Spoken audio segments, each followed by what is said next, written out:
Assalamualaikum warahmatullahi wabarakatuh. Di pertemuan kali ini yaitu di sedimentologi pesisir dan laut. Pada pembahasan kali ini kita membahas tentang faktor-faktor pembatas pada sedimen.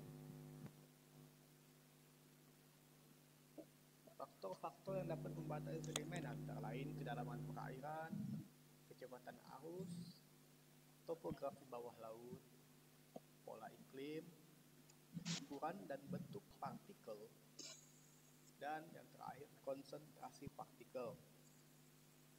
Sedimentasi adalah proses pengendapan bahan yang terbawa oleh air, angin, atau gletser. Proses sedimentasi dapat terjadi karena adanya pelapukan batuan, erosi, dan transportasi.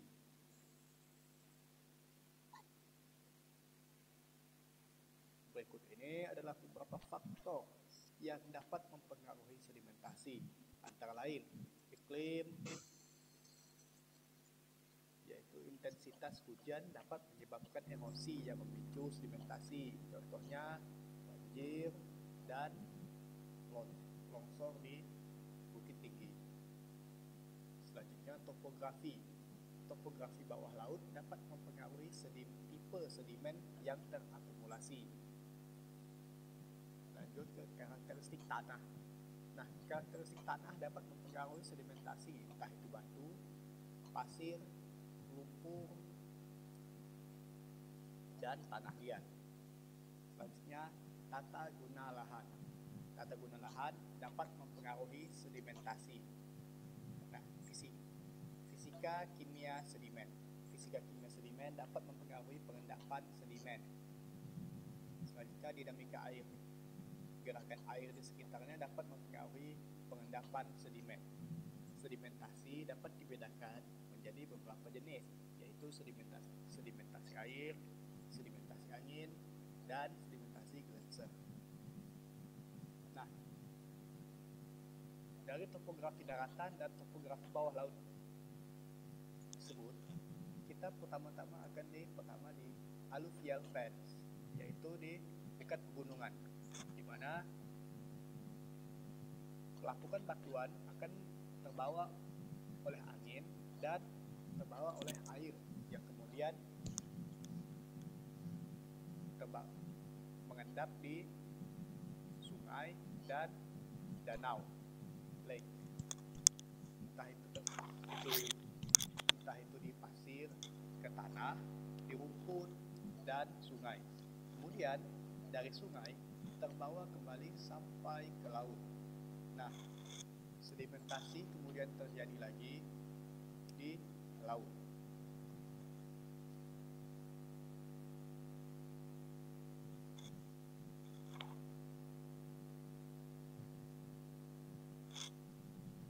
Sumber sedimen dapat berasal dari pelapukan batuan, erosi sungai, dan debu atmosfer.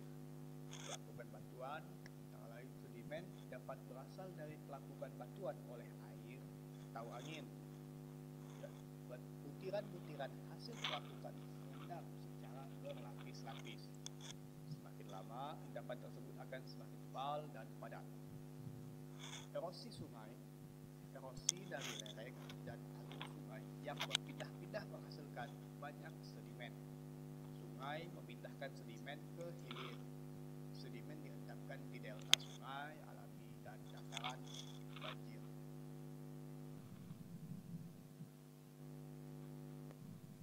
Nah, seperti yang pada gambar tersebut, pada batuan yang besar, batuan-batuan yang mudah lapuk akan tergores dan terkikis oleh angin ataupun air. Nah, menyisakan batuan-batuan keras. Nah, dari sungai, pengikisan daratan akan menyebabkan longsor di sekitaran sungai dan terbawa ke hilir sampai ke laut. Debu atmosfer. Debu atmosfer yang jatuh dari atmosfer dapat menunjukkan tingkat akumulasi sedimen 1 ml atau lebih per kiloyear. Klasifikasi sedimen litogenik berasal dari batuan yang sudah ada sebelumnya. Biogenik tersusun dari sisa-sisa organisme laut. Nah, sedimen hidrogen terbentuk ketika material yang terlarut dalam air mengendap dan membentuk partikel padat. Sedimen kosmogenik berasal dari sumber luar angkasa. Sedimen dapat ditemukan di dasar hampir setiap badan air seperti sungai, anak sungai, danau, dan seluruh lautan. Nah, ini adalah debu atmosfer sampai 5 nanometer. Selanjutnya, sedimen biogenik yang tersusun dari laut yaitu dari alga dan mengendap. Kemudian sedimen hidrogen yang mampu membuat nodul besi mangan di dasar laut, yaitu lokasinya di dekat Palu, Puerto Rico.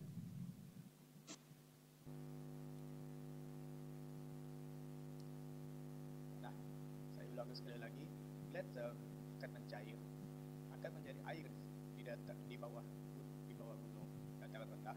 Kemudian mata air juga akan keluar dari bawah gunung ataupun dari inti bumi. Kemudian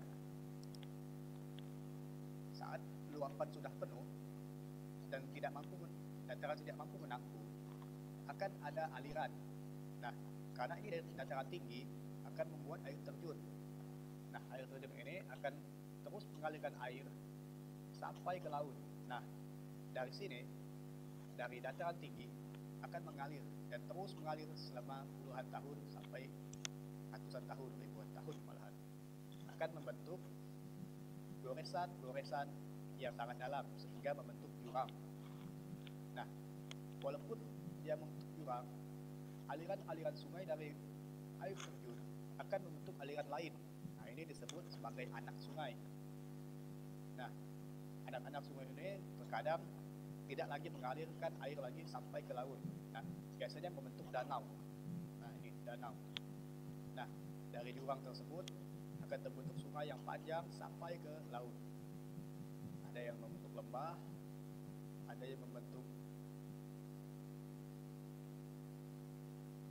sungai yang panjang yang berliku-liku. Nah, kenapa ini berliku-liku? Itu sebab karena aliran sungai yang bergesekan ke daratan sehingga mengikis daratan-daratan tersebut ke samping. Lama-kelamaan kikisan tersebut akan kembali lurus kembali sehingga meninggalkan bekas kikisan, yaitu kikisan cabang sungai yang menjadi danau tersendiri. Nah, kemudian aliran-aliran tersebut akan terus mengalir sampai ke laut.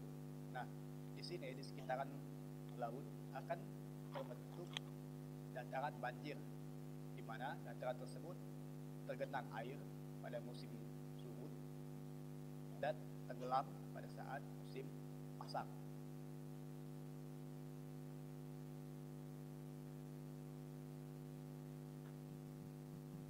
Baik, selanjutnya, morfologi sedimen adalah bentuk dan ukuran partikel sedimen. Sedimen adalah material yang mengendap di permukaan bumi dan dapat berupa pecahan batu, mineral, dan sisa-sisa tumbuhan dan hewan. Ukuran partikel sedimen dapat berukuran dari yang besar sampai yang sangat halus.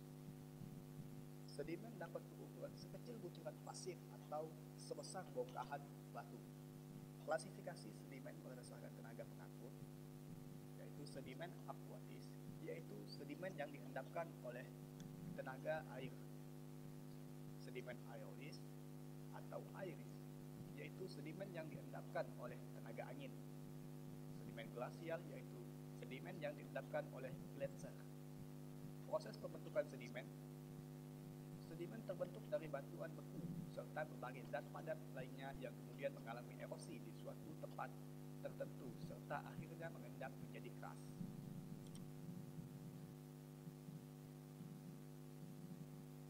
Arus dan gelombang dapat mempengaruhi sebaran sedimen di perairan.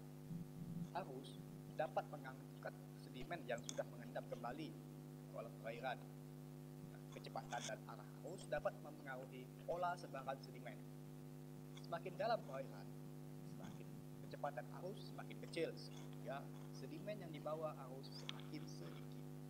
Arus yang lebih besar pada daerah laut dapat menyebabkan erosi pada daerah laut dan terbawa ke arah perairan dekat darat. Arus yang lebih kecil pada wilayah perairan dekat pantai dapat menyebabkan sedimentasi sepanjang pantai. Nah, ini adalah contoh gambar dari arus dan gelombang laut yang datang ke pantai. Nah, jadi gelombang yang datang akan menuju pantai dan kemudian akan dari pantai ini kembali lagi ke laut dan kemudian datang lagi dan kemudian kembali lagi. Nah, dalam proses tersebut akan terjadi transportasi sedimen yang searah pantai, sehingga perpindahan sedimen akan sejajar pantai, di mana itu perpindahan ke atas pantai, kiri dan kanan pantai, tergantung arus laut, tergantung gelombang yang datang dari laut.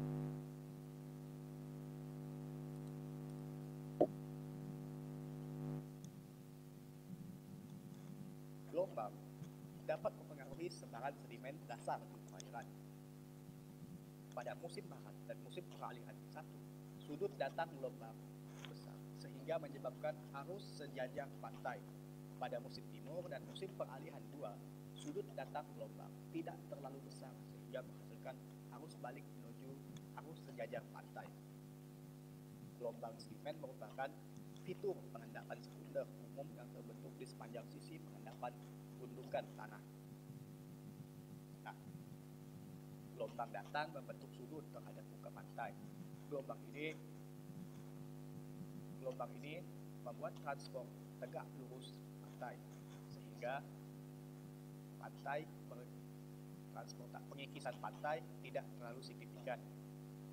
Nah, gelombang ini juga membuat transport sejajar pantai arah gabungan transport sedimen menjadi berbentuk zigzag, dan transport sedimen ke arah laut atau pengikisan pantai tidak terlalu signifikan. Tekstur sedimen adalah ciri fisik batuan sedimen yang berkaitan dengan butiran sedimen. Seperti besar dan kebundarannya, tekstur sedimen dapat mencerminkan proses pengendapan dan transportasi batuan sedimen. Jenis tekstur sedimen yaitu plastika adalah tekstur sedimen yang terdiri dari fragmen atau grain dan massa dasar. Non-plastika yaitu tekstur sedimen yang berbeda dari plastika. Selanjutnya, kristalin yaitu tekstur sedimen yang terjadi pada batuan sedimen yang kompak dan telah mengalami rekristalisasi atau pengkristalan kembali. Ciri-ciri tekstur sedimen dapat mencerminkan proses pengendapan dan transportasi batuan sedimen. Tekstur sedimen pula dapat digunakan untuk menginterpretasikan lingkungan pengendapan batuan sedimen. Tekstur sedimen dipengaruhi oleh hubungan antar butir sedimen. Selanjutnya, struktur batuan sedimen. Struktur batuan sedimen dapat dibagi menjadi struktur primer dan struktur sekunder. Struktur primer terbentuk selama pengendapan, sedangkan struktur sekunder terbentuk setelah pengendapan. Struktur batuan sedimen selalu berbentuk fitur skala besar pada batuan. Nah, ini batuan granulus yang cukup besar, kemudian hancur menjadi lebih kecil, kemudian terendapkan lagi menjadi lebih kecil, kemudian menjadi pasir yang cukup besar, kemudian menjadi pasir dan kemudian menjadi lebih pasir, lebih kecil, dan kemudian menjadi tanah liat.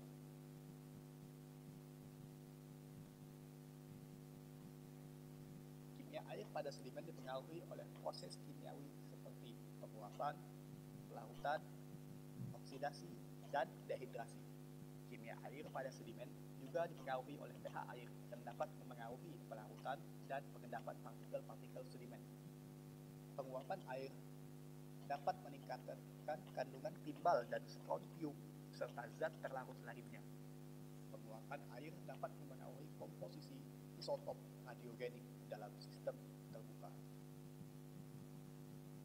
pH air Perubahan pH air dapat mempengaruhi proses pelarutan dan pengendapan partikel-partikel sedimen. pH sedimen yang dapat diukur adalah pH aktual, pH H2O, dan pH cadangan atau potensial. pH aktual sedimen mempengaruhi muatan permukaan sedimen. pH KCl digunakan untuk mengetahui keberadaan sedimen terubahkan dalam sedimen. Sedimen dan kualitas air. Sedimen dapat membawa nutrisi dan pestisida yang dapat berdampak negatif pada kualitas air.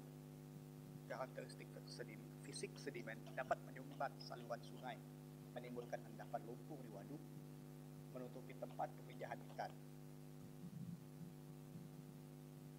Fisika air pada sedimen dapat meliputi karakteristik fisik sedimen dan proses sedimentasi.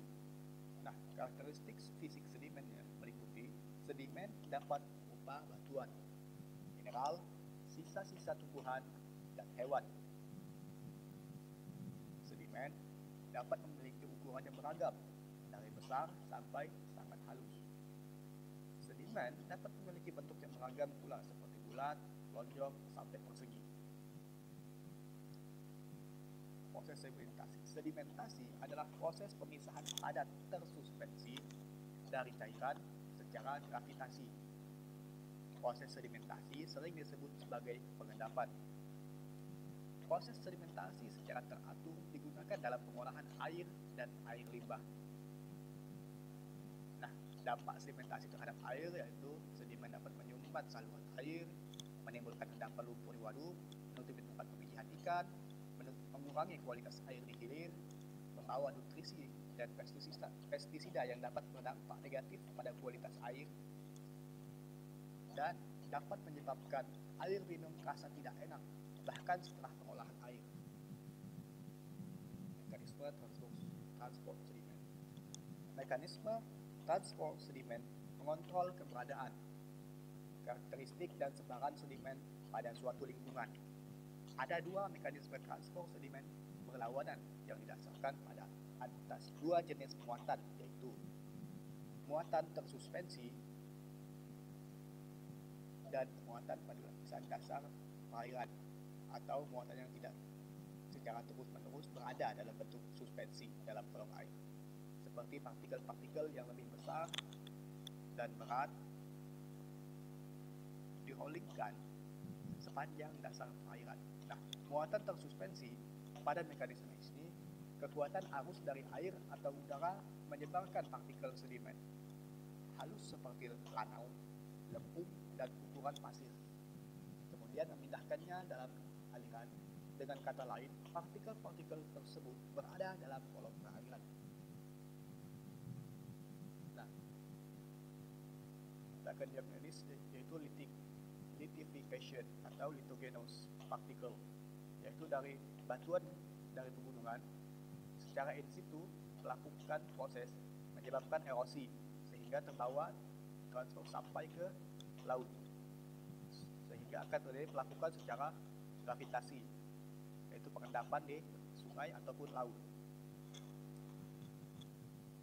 Sampai situ saja penjelasan presentasi kali ini, dan sampai jumpa.